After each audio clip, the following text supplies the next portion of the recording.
With some types of products, it might not make sense.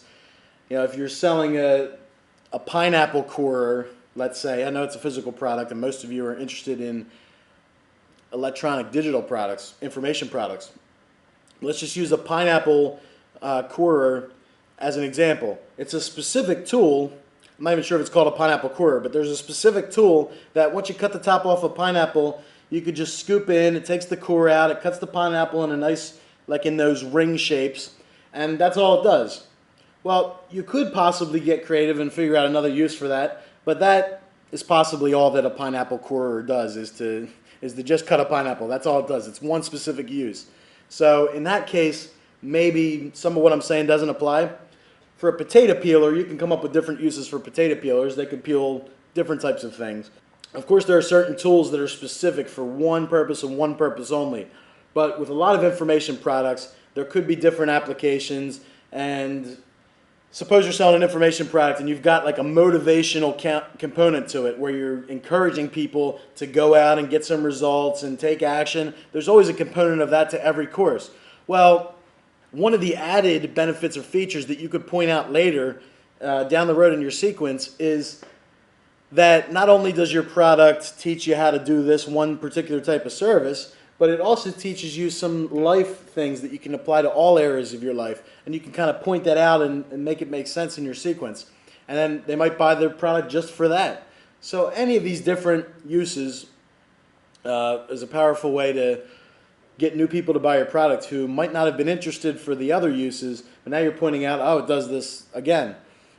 And the thing is, it's not just the people who are only interested in these more obscure uses. It's some people just want it to have multiple uses. And if you keep emailing them with the different suggested uses, down the road they could say, wow, this guy's told me about over 10 different ways that I can use his product. So now I'm happy because now it's not just a one-use thing. I can get a lot of different uses out of it. So some people are looking for that too. Another thing is that people will be in different moods. If you email someone and they just got laid off from their job, they might be totally disgusted and unsubscribe from your email list, right? Well, if they unsubscribe, don't worry about that. If you get too many unsubscriptions, worry about that because maybe you're doing something wrong. Maybe you're writing something that's offensive, too offensive.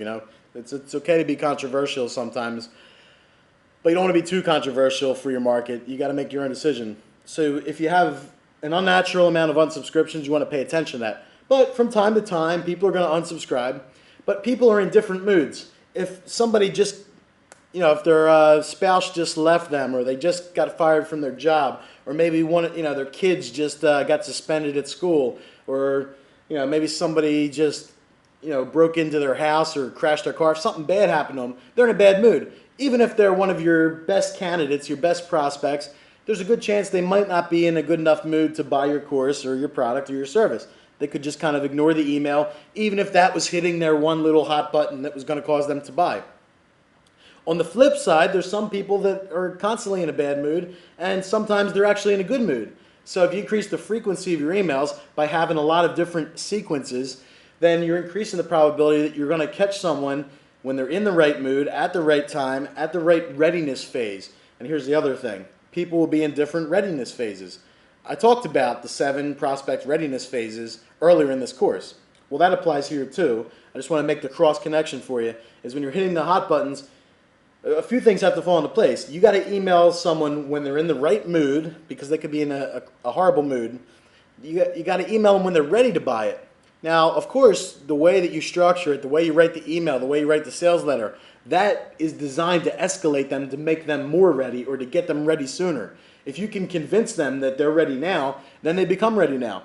But some people, no matter how hard you convince, it's even going to take longer, because it's going to take them longer to get ready in their own way. So it's a combination of you do everything you can to get them ready as quickly as possible, but then there's the also flip side where they need to be ready in their own time.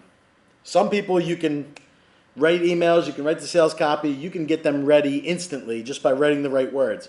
And you'd be surprised at what you can do. You can get a lot of people ready almost instantaneously with doing the right types of sequences and having the right sales pages linked to those.